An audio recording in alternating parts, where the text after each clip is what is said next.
ዛሬ ተቸግሯል ብለው ቤተሰቦቹ ሲወጡ እናንተ ታዲያ ለነጻነት ቤተሰብ መስደብ ካልተመለሳችሁ ለማን ነው የምትመለሱት? ጉርሻ ፔጅ ላይ ያየሁት የስድብ መዓት እንዱ የምራችሁን ነው ማለት እኮ ጎፈንድሚ እኮ ለአዘነ ቤተሰብ ጎፈንድሚ ብር መሰብሰብ እኮ በጣም ኖርማል ነገር ነው። የእናቱን ውለታ በክንዱ የከፈለው ያ ጀግና ወጣት ዛሬ ተሞሽረዋል። ከሰሞኑ በሚዲያ በተለይ ደግሞ ትናንትና ከትናንት ወዲያ በነበሩት ቀናቶች ላይ በተለያዩ ሚዲያዎች ላይ ሲዟዟሩ ከነበሩ አበይት ሁለት ጉዳዮች በዝርዝር መረጃዎቹን ልናሰማችሁ ብቅ ብለናል። የመጀመሪያው የምንወደውን አርቲስት ነጻነት ወርቅነህ እንዲሁም ቤተሰቦቹን የተመለከተው የገንዘብ ማሰባሰቢያ መርሃ ግብሩ በአጭር ጊዜያቶች ውስጥ ላይ ምን ያህል ገንዘብ እንደደረሰና ምን ያህል ገንዘብ እንደተሰበሰበ ዝርዝር መረጃውን እናሰማችኋለን።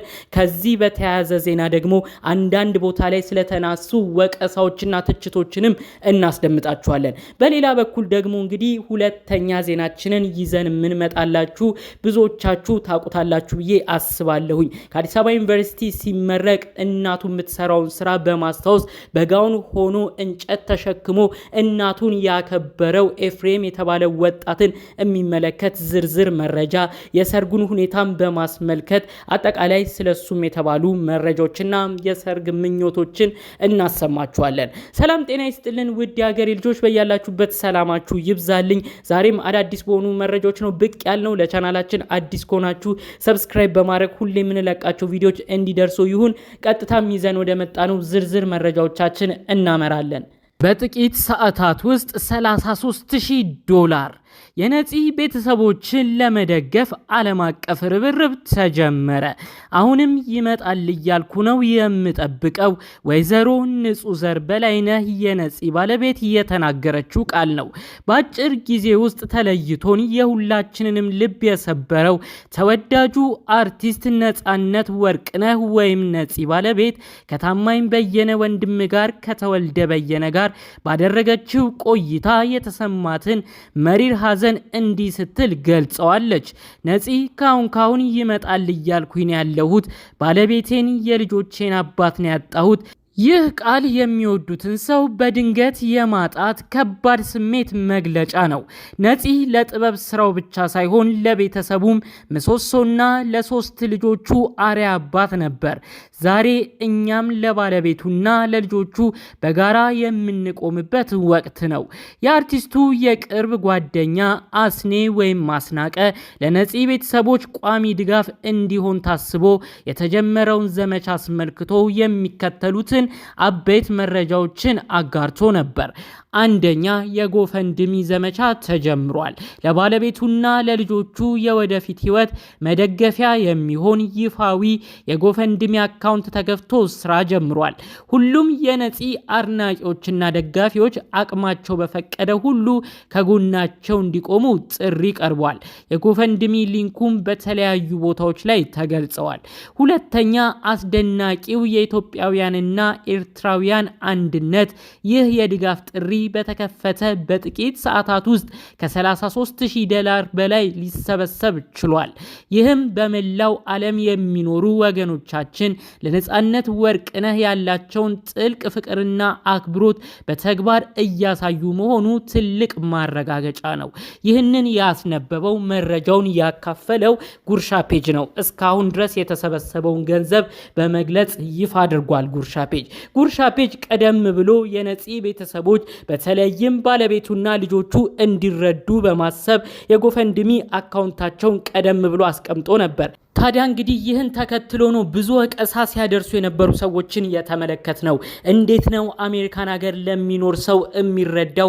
በሀገሩ ብዙ የተሰቃየ ላለ ሰው ትተን እንዴት ነው አሜሪካን ሀገር ለሚማሩ ከዛም ባለፈ መልኩ ለመስራት እድሜያቸው ለደረሱ ልጆች እርዳታ እጅ የሚዘረጋው በማለት አንዳንዶች የተለያዩ ሀሳባቸውን በፌስቡክም በቲክቶክም ስለ ነፂ ቤተሰቦች ድጋፍ ማሰባሰቢያ ፖስቶች ሲፖሰቱ ኮመንታቸውን እየሰጡ ነበር።